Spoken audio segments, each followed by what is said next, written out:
Hello, Insomniacs. It's Kurious Cyclopes. And Steve. And we actually have our two first guests today, so why don't you introduce yourselves? I'm Lance. I run Killer Tofu Records. I'm Justin. I play bass in Buzzherd, and I also play in Giftpilz. So today's general topic, we're just going to talk about pretty much our favorite horror soundtracks or, specific themes from horror films. But real quick, these guys are actually two guys local to my area, and they're big horror fans, of course. Otherwise, we probably wouldn't have them because it's a horror show after all. I actually got to hang out with these guys at some cool functions. I saw at Maryland Death Fest, like 2-3 years ago. Yeah, I remember drinking that Colt double malt. Yeah, that was a good time. It was and then fun. I've seen you at several horror screenings, like Mahoning Drive-In. Yeah, the drive-in, movies, even shows. These are really cool local guys, so I'm glad to have them here. All right, so we're going to just be talking about, I guess, our favorite horror soundtracks. So, obviously, horror films, half of the freaking movie, it's the sound. It's how it sounds, because that's how a lot of the time they grab you and get you. Right away, if I want to start with a classic, Psycho, that infamous, and that whole soundtrack in the opening, it's freaking fantastic. It's great. So, we're going to pretty much be discussing things like that. Maybe some of the most important ones, some of our personal favorites. So, I guess, Steve, what are some of your favorites? We'll pass it all around. So. Well, knock another obvious one off, the John Carpenter score for of Halloween, course. Obviously. Absolutely, everyone knows that. Even everyone's neighbor down the street has it on their ringtone. Yeah, even in high school, so many people had that. Oh, yeah. Even if they weren't necessarily big horror heads, but that like transcends. Exactly. That used to be Pentagram's intro music before they would come on Really? stage. Yeah. Nice. Yeah, it kind of makes sense, right? Yeah. The guys basically. That's awesome. That's why I love having guests. We get all this extra side info, so Yeah. that's awesome. So obviously John Carpenter's Halloween. So that Psycho was a big one. I personally love The Omen. Oh yeah. Dude, they literally had a whole orchestra to make that freaking ominous demonic music. Did you hear the Phantomos version of that? No. Yeah, check it out. You turn it into a hardcore song. It's like. Are you serious? Oh wow, it's really good. That's freaking amazing. So, That was my favorite cutoff of that one. Yeah. So those are some really notable ones from the classics. Obviously, Tubular Bells. I'm sure we all love from The Exorcist. All 20 minutes of it. Oh yeah. I probably have been listening to the 4-minute version. On YouTube, there's a really maybe you've seen it. On YouTube, there's a really good video of all the guys who are involved in it just playing the entire thing in a circle on one of those 70s music shows. It's really something to behold. Rosemary's Baby, that was creepy as hell. Set a good atmosphere. Phantasm was automatically one of my favorites. Actually, I was delighted when I first heard Entombed, Left Hand Path. How they have a breakdown with the Phantasm theme song right at the end of it. Badass death metal band. But so obviously those are some of the classics. Nightmare on Elm Street's great, but. So, we'll start with you, Lance. What are some of your notable favorites? Well, probably like Morricone with the Thing from '82. It's like a perfect. I like Howard Shore's stuff with Cronenberg, his movies. Oh my god, yeah. This is more video games, but like Silent Hill, with Akira Yamaoka. Yamaoka. Dude, I just bought that vinyl last Yeah, I bought 2 of the Snowflake versions. Okay. One to keep forever, one to the games are great. Too bad the Daniel Licht with Downpour was awful. And then Korn was on the theme song. Yeah, we don't talk about that. Yeah. But your sticker on your computer got me thinking with Killer Clowns with that song. Dude, the march. Yeah. Too bad they had all that controversy at Warped Tour this year. Oh, I heard a little bit about that. Yeah, they said something that was sexist or something. I think they said something to the audience like they always do. They're like, oh, you could hi, we're the Dickies, and you could come blow us later. Well, I guess they were offended because it was sexual harassment or something. It was. I'm not entirely sure. Don't mark my words, but there was something kind of weird like that. So now everyone hates them. Warped Tour. Yeah. Enough said. Yeah, that Warped Tour, exactly. Like the 14-year-old girls. Yeah, all I saw was a bunch of. Yeah, there's a lot of stuff going on there. Isn't there? Like it seems like every year you hear about like some band with goofy ass hair. Dude, they got getting in trouble for something. Even like Guar got in trouble at Warped Tour because they said Linkin Park when that guy Chester. They said suicide's not a joke, but Linkin Park is. And everyone's like, Guar, how could you be mean? Meanwhile, it's what they've been doing for 30 years. Yeah. That's really out of line for Guar. I don't know what happened to him. You know, it's not like I saw them like ripping off Obama's head and ripping off Hillary Clinton's boobs at Croc Rock back in the day. You know, that totally didn't happen. Guar's really PC, but yeah, you know, I didn't even think about video games when it comes to horror soundtracks. God, dude. You get any of those? All those vinyls that came out are fucking crazy. Yeah, Mondo, like the stuff they put it. 1, 2, 3, and now 4. Or it's super. Yeah, and they're on like 10-inch.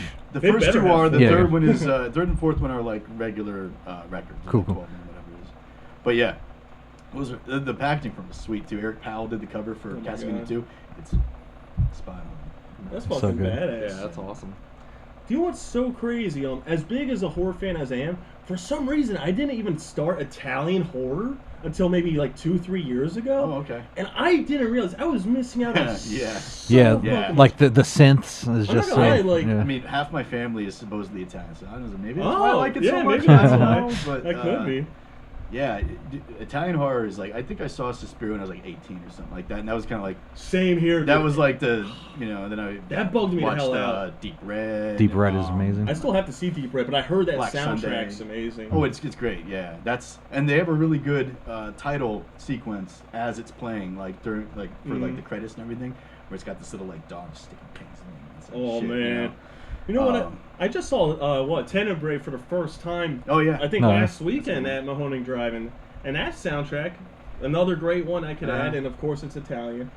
But so obviously when you get into Italian films, there's two big ones right in your face that you hear: Goblin and was it Fabio Frizzi? I'm sure you're really knowledgeable about them. So what's your thoughts on those two groups? They're great. I love them. Yeah, they're fantastic. I mean, Goblin really doesn't have anything out there that's like bad. Even like they had some weird album where it was about Mark the Bug, and it was like a concept album. This was something they did on their own outside of a movie. Yeah, that one's weird. It's fun, but like I think my favorite one right now from them is Bio Omega. Okay. I'm not sure. That one is. Nice. I think if it didn't have the music, the movie would just be like. It would just be watching a creepy guy go around embalming things and ripping people's fingers off for like no reason. Right. But it lends it this kind of like sense of creepiness and sadness and disgust. And it's a really good mix for that kind of thing. It like without it wouldn't even be probably notable. You know, there's like a couple good moments in the movie, but the music totally makes it. People say the same thing about Halloween. Like if it wasn't for that soundtrack, they said before the soundtrack was even on there. People thought it was just utter shit because. Well, then they had to go back and recut it, right? Oh no, that was the fog. That was the fog. Yeah, but yeah, I know. People were saying the soundtrack is what saved Halloween and made it as notable as it is. But it is kind of interesting that a lot of the time, whether a movie's scary or not, a lot of time it depends on the fucking soundtrack. I mean. For instance, I saw The Beyond for the first time not too long ago. Funny story, I bought the 7 Doors of Death not realizing that was an alternate title to The Beyond. And it's cut. Yeah. I got it for like $5 at Second and Charles. Ironically enough, the DVD is called 7 Doors of Death, but it's not the cut 7 Doors of Death. It's the same cut as The Beyond. But anyway. They might have repackaged it. Yeah, I don't know why, but that fucking movie actually legitimately creeped me out as an adult, and it's all because of the soundtrack, 100%. That's even when I listen to it in my car, it freaks me out. The Beyond soundtrack. Yeah, he's coming back and playing in Philadelphia like November 3rd or something like that. And dude, I got to see him 2 years ago. It was full band, sort of like operatic female vocalist there too, and it was amazing. I know they're playing all the movies behind him too as they were going through them. It was kind of like when they did the John Carpenter thing at Keswick Theater. It was the same kind of thing, except they didn't have an 80-year-old man like trying to dance. Yeah, but it was just awesome. It was truly awesome. It was like really cool to see them doing the theme from Zombie with the shark fight in the background. Oh my god! Awesome, you know, that's a big reason why I want to see these shows is because like I first heard Goblin does they have Suspiria playing of course during that song. That's like their encore. They come back and Oh, yeah, I'm sure it has. You want us to play some more? One more? How about the song everyone knows? Yeah, there's one missing. Like, you guys still want? Like, but you know, speaking of, it's kind of cool how that it was Goblin did Zombie, Dawn of the Dead, and then how Fabio Frizzi came and scored Zombie 2, the unofficial sequel. But it's just cool that they have that connection somewhat, even though it's not an official sequel. A lot of confusing naming going on with those. Yeah, there is. And then God, I know the guys from Goblin. They scored some other horror film. They've done God, I think it was Martin. I think it was 3 of them. Martin, I think they did Deep Red, Tenebrae, Suspiria. Okay, so they did Tenebrae. Not as Goblin though, just 3 of them. Yeah, they were having some like lineup change. The keyboardist left, I think, and his own Goblin for a while, and now the other guys have their own thing, and they have a guy who actually played on their like 1971 album with them. So they didn't really lose anything there, but he's a great player. But it's a little bit different. And when it comes to more like intense, shocking movies, is there any soundtracks that stick out in your minds? Shocking, Sallow. That's pretty shocking. Oh yeah. I liked. You know what? I don't even think I paid attention to the soundtrack. Yeah, I just saw it for the first time. But I remember during the trailer, there's this thing where it goes, and it's like really like it makes me think like someone being stabbed right up their ass or something. Hey, that sounds. Should be in keeping with like that movie. Yeah. Well, like a Serbian film, like Wickless Sky, like the theme at the end. I like the theme at the end. Right off the bat, I saw Cannibal Holocaust when I was 16. Yeah. Dude, that soundtrack is so beautiful. Even if you look at YouTube comments, people are like, I want this at my funeral, I want this at my wedding, at my bar mitzvah, whatever the hell it is. Yeah, and then you have like the theme that plays when they find the one with the steak. Oh, yeah. That's kind of, you're in like, and I was, you reminded me of the Cannibal Ferox. That soundtrack for that is actually, is one that kind of influenced me a lot in this stuff because of those like droning synths where you just go, stuff like that when they go to the village. I love that kind of thing. Did you guys ever hear Mark of the Devil by any chance? I have the second soundtrack. The violin music on that it's really creepy and eerie. And then you've got it mixed with like 70s style romantic kind of like yacht rock stuff, which is really funny. So I have a funny story about Mark of the Devil. Mark of the Devil is actually 1970, making it 10 years before Cannibal Holocaust, being 1980. Obviously I saw Cannibal Holocaust first. I saw Mark of the Devil about a year ago. First thing I noticed when I was watching the movie, the theme song sounds almost identical to the Cannibal Holocaust theme song. Yep. And something that even hammered it into my head even more is when I was just at Mahoning Drive-In a week ago for Weekend of Terror, I was blasting the Cannibal Holocaust theme song as I was setting up my tent, because that's what I do. I blast horror soundtracks and set up my camp and shit. It's not there where. Yeah, so this older gentleman from the snack bar comes out and he goes up. He's like, is this Cannibal Holocaust or Mark of the Devil? I was like, I am so glad that someone else realized that it sounds probably an extra on both similar. of them. Yeah, right. He probably was. But then he was going on to like, oh man, I love Mark of the Devil, Cannibal Holocaust, blah blah blah. Do you know how they set up that impalement scene? No, I don't. No, they had her sit on a bicycle seat, and they just built it like they just had her stick this thing in her. Oh my god! Oh, wow. Yeah, and it apparently worked well enough for them to, enough for them to have to go to court. Yeah. You know? It seems like they had the same problem with Guinea Pig. Like they had to go to court. Like, no, this is how we chopped off her limbs. That's also a good one. Where did I put my phone? Well, it's because he made them all like disappear and like. Yeah, that's right. Yeah. Oh yeah. It wasn't like they were just like a movie and then they like hung out with people. I guess to make it more. Like you walked the red carpet for Cannibal Holocaust. So what else? Oh, obviously, I already said Texas Chainsaw. It has, I guess it's a combination of those weird camera sounds, and then it. Actually, one of our friends, Garth, last night was talking about how much he loves that soundtrack. Yeah. But 2:30. So. If we get any calls, that'll be a bonus. We'll see what happens. This is our first time doing the hotline. So, officially, it's up in the air. It's fair game. Yep. But back to, who is it? Fulci, the Gates to Hell trilogy. Yeah. So I mentioned the Beyond, obviously Sitting and Living Dead is kind of similar to the Beyond. Yeah, they all have similar themes, I would say. You know? But you know what? I think it was made by someone totally different, but the theme song to House by the Cemetery. Yes, it was someone completely different. I can't remember his name. I I want to say it was Roberto something. I almost feel a little bad saying this, but House by the Cemetery's theme, it might be my favorite out of the Gates of Hell trilogy themes. I don't know. Out of those, yeah, I could see that. It's different, you know. It has more of that childlike quality, especially because of what the movies kind of. Yeah, Bob the kid. Yeah. Oh my God. Yeah. But yeah. That's a weird movie. It's like, you know, all those things are basically like suspend all logic. Why is there a monster in the basement? I don't know. Yeah, and then it's totally unclear. And then everyone quotes that thing like, "Oh, we don't know if children are monsters or monsters are children." That was supposed to be the whole philosophical thing. Hey, and I still don't get it. Like, okay, but it was cool. Looked good. Oh, now speaking of physical media, we kind of brought it up recently, but I love the recent trend of horror soundtracks getting these beautiful vinyl releases. So you and Lance have dabbled in that, right? Yeah, Lance more than me. Lance actually put. Well, are you talking about collecting them, or are you talking about? Yeah, like how they're re-releasing horror soundtracks on vinyl. Sometimes they have crazy special edition ones with like blood in them. And, like the Friday the 13th blood pack. Or whatever. Oh yeah. Yeah, those things are great. I mean, I love the attention to detail, and you know what the funny thing is now that stuff has become more popular. Now you see original music being released like that, which is really cool. You know, like Pentagram Home Video and Abdullah, stuff like that. You know. So, what are your favorite ones that you guys picked up over the years that you have on vinyl, soundtrack wise? Let's see. I have the Castlevania ones. I love those. Oh yeah, they did a really good job. Was that a box set or no? No, they just did them all separately. At least as far as I know. Dracula's Curse has some really cool art on it. I forget who did it.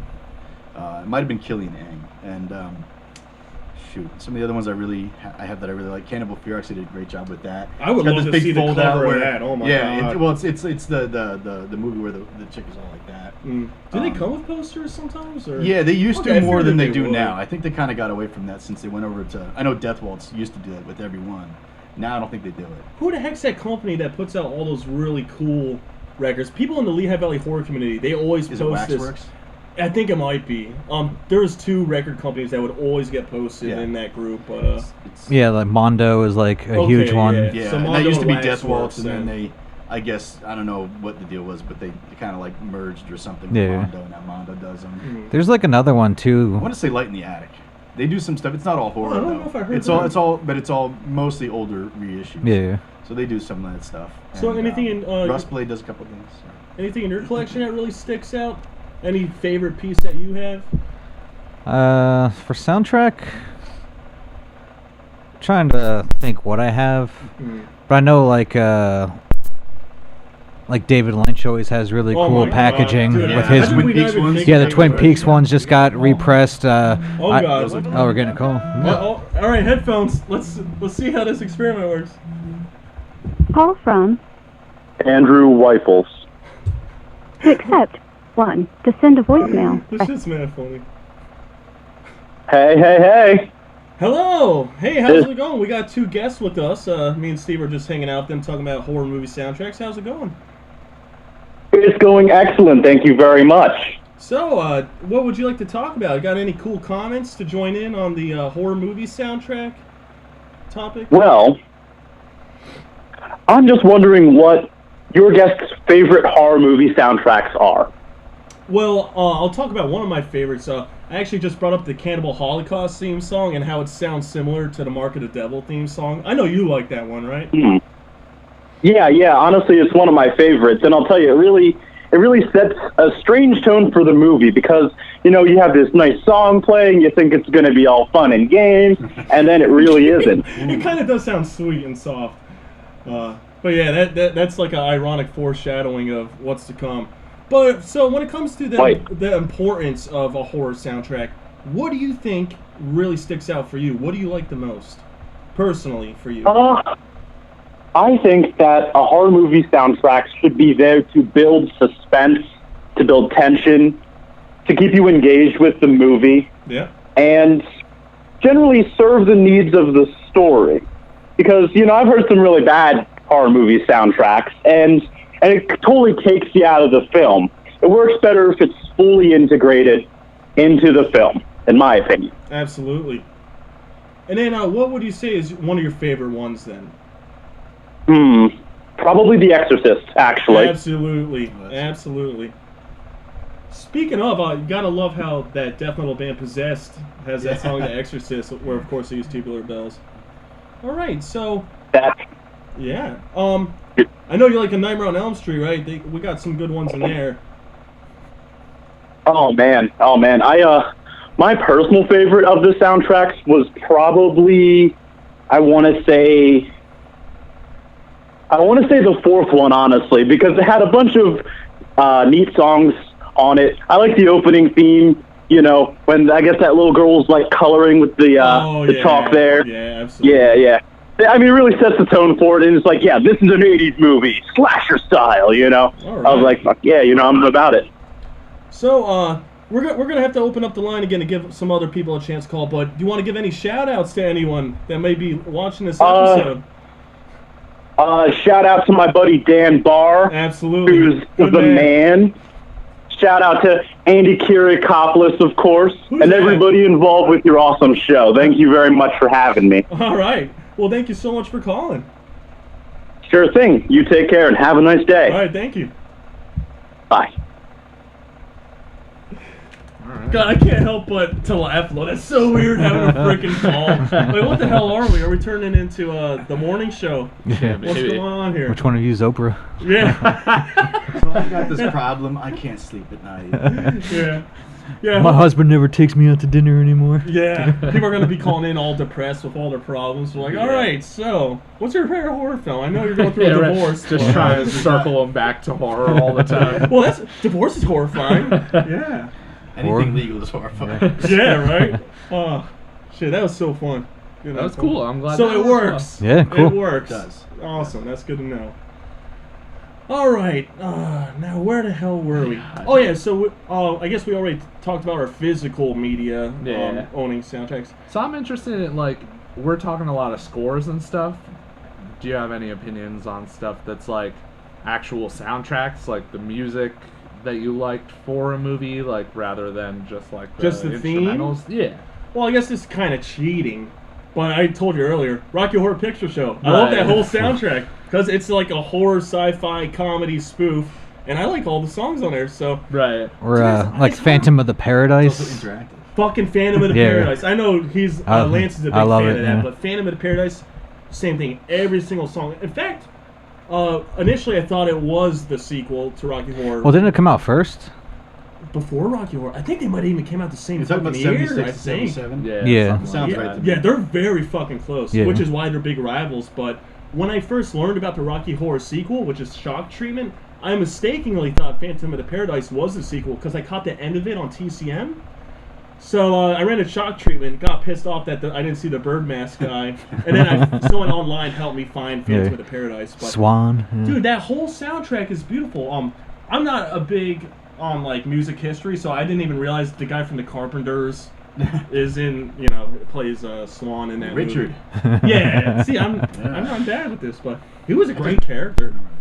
And apparently that song, That's the Hell of It, that was so popular, it was used again in some sitcom show for a Halloween episode, and it was used again for the Hardy Boys. Oh, really? Hardy Boys. Yeah. They find a raging clue somewhere? I was shocked that they reused that song. I guess he must have owned it, so I was like, I'm going to use it lease it out other for shit that I'm in. Yeah. But yeah, Quick buck. Paradise was great. And obviously those are two horror-esque musicals, which is awesome because I don't find many. I remember when we were younger, we tried to watch Repo the Jamaica Opera, but it wasn't that good. It didn't work. Yeah. I don't think I've ever seen that, but I've heard of it. It had some good cast, but the music, it was supposed to be like the next horror musical. Oh, it just didn't take? It didn't work. It didn't, but... Oh, well. But to be honest, when it comes to listening to a whole soundtrack, I really can't say I listened to an entire soundtrack straight through, other than probably the musical ones. Right. How about you guys? Any soundtracks that you could just listen to the whole damn shebang? I don't know. Deep Red is up there. Mm-hmm. That one's got a lot going on. It's not just, drones and whatnot. Where you can kind of just blends in the background. A lot of the Fritzy stuff has a lot going on, too. Really. I mean, just to go over the same thing. But something I want to know is, obviously, I know, like, the Suspiria theme, the Beyond theme. Is there whole albums to Yeah. those? Okay, I wasn't sure because I'm so lazy. I just keep replaying the theme. Well, those are quote unquote the high points. You know? Yeah. Those are kinda like, Yeah, but I really ought to remember. sit down and listen to the whole soundtrack. But seeing all these vinyls coming out, it makes me want to start collecting it. But he knows my issue. It's a bit expensive. Once you start, you can't stop. That's my Yeah. issue, dude. Yeah, I collect it is horror like films. that. I collect horror like Blu-ray DVDs. Now I'm starting to get figures. How am I gonna add vinyl to the list? I'm gonna be fucking broke. More You should broke. do a GoFundMe. Yeah, go find me. Buy me some horror records. Instead of buying them for yourself, just Yeah. for some reason get them. You for can me. be like, choose what I listen to next. Why don't you send me? Yeah, we're gonna try to do it. Hey, send us We'll what you review want it. us to review. Yeah, we actually got one review copy so far. You know did? about that? Yeah, Richard Haynes. He worked on some okay. trauma stuff. Did Splatter University. That's gonna be fun when we get to Yeah, it. definitely. But all right, so now that we talked about some of our favorite horror soundtracks, let's talk about first of all, what's your relationship? How did that work? I know you guys. You released one of his. Yeah, I released Giftpilz. tape Yeah. Yeah. So how did that all work out? How did that start? I recorded it with Joe Limbus. I said, "Hey Joe, do you know anyone who might be interested in putting this out?" He said, "Hit a plan." So I said, "Okay." And you guys already were friends before that? Not really. No. Oh, okay. Like, I know. Like I saw Buzzherd like a lot. Yeah, And me like too, some man. mutual friends. I stand in the back. No one really knows who I am Yeah. until like 4 years after they Well, meet it's funny me. as a bassist, that happens a lot. I'm the same way. Yeah. Yeah, as a bassist, yeah, you're often somewhat anonymous. Well, I'm really actually glad that you guys were able to hook up like that. It's cool working with locals, obviously, whenever the hell you can. Yeah, Joe Limbus is the man. Awesome. Yeah, Joe was give very him a shout out. accommodating. Absolutely. I feel like if I hadn't drank as much during the recording, that it might have been a little bit more on point. But Yeah, you know, he records my band and like he hooks you up like he's just like, "You want a beer? You want another beer?" yeah he has just cases of the Yeah, really good stuff. like a wide variety of beer. Like he'll be like, oh, like what do you want on your pizza? Next thing you know, like 6 pizzas will just be at his door. Like Wow, that's freaking awesome. Yeah, We I didn't gotta get the step pizza up our treat. oh game. sure. Well, I guess we're But VIPs it then. was like Yeah. January, so. Yeah. Yeah, right. Yeah, I'll have to get some pizzas next time. Yeah, so that's how that came together. It was basically just like, hey. Then we went and talked about. I think we Yeah, we met m- him at the Yeah, some bar. or something Yeah, like yeah. that, which was where I was living at that time. So then, how does it work on your end? Because obviously you run Killer Tofu Records. I don't know how that even works. I'm not sure what all goes into that. But how did it work once you got a hold of his music then? Once he gave me the artwork, the front cover, and the tracks, I just kind of designed a little J card layout, Nice. and then I dubbed the tapes, and then just gave him a bunch. And obviously you were a fan of it if you... Oh yeah. Obviously, I It sucks. yeah, I did it as a favor for Limbus. No, It's not great, but it's okay. Yeah. no, I thought it was. Yeah, I like the music, especially like it definitely reminded me of a horror soundtrack or. Mhm. Like the progressive and the synths and the drum machines. I thought it was just really cool. Yeah, absolutely. So pretty much horror fans, obviously we all like that kind of music, so they most likely will like your project. Yeah, I hope so. I mean, horror is the whole... I actually told you earlier, horror is the whole reason why I found Giftpilz, because of the Black Sunday sticker. Yep. So, No copyright infringement never Yep. hurt nobody. Yep. The Necromantic cover is what sold me too. Oh, nice. I like that shot because it's so ludicrous. You got this woman in a corpse, and then for some reason they have a picture of Charles Manson. Yeah, right. I don't know What why, the hell? but they did. Because it's Yeah, a it's German awesome. horror It's just movie. like, okay. Yeah.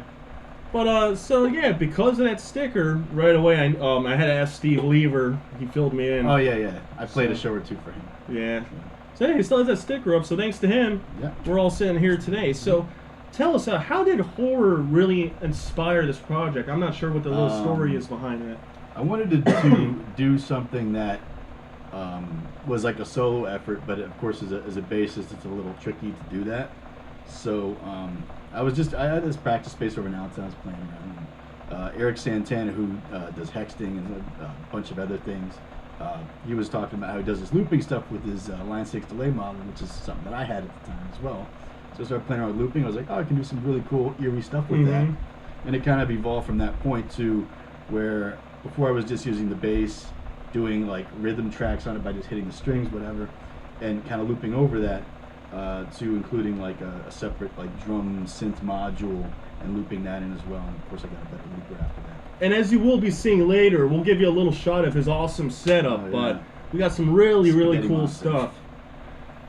All right, well, any other things you want to say about horror music in general? Other than that, it's awesome. Yeah. All right. Oh, I do want to add one thing. Absolutely. One of the prime influences for me to do this kind of stuff was a guy named Herman Kopp, who did parts of the Necromantic and Der Todesking soundtracks. All right, awesome. So I would say check him out. It's pretty cool stuff.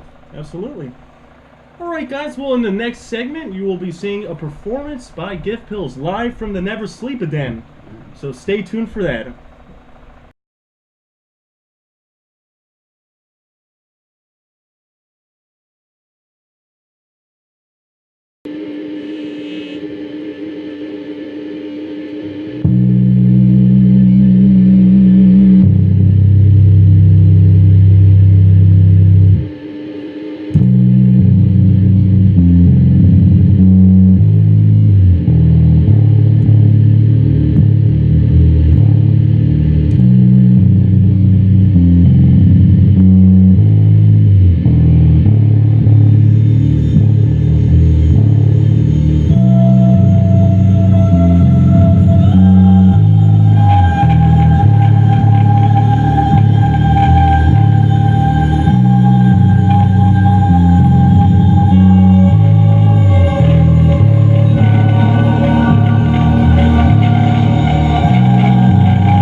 Hey, I'm Lance again. Thanks for watching.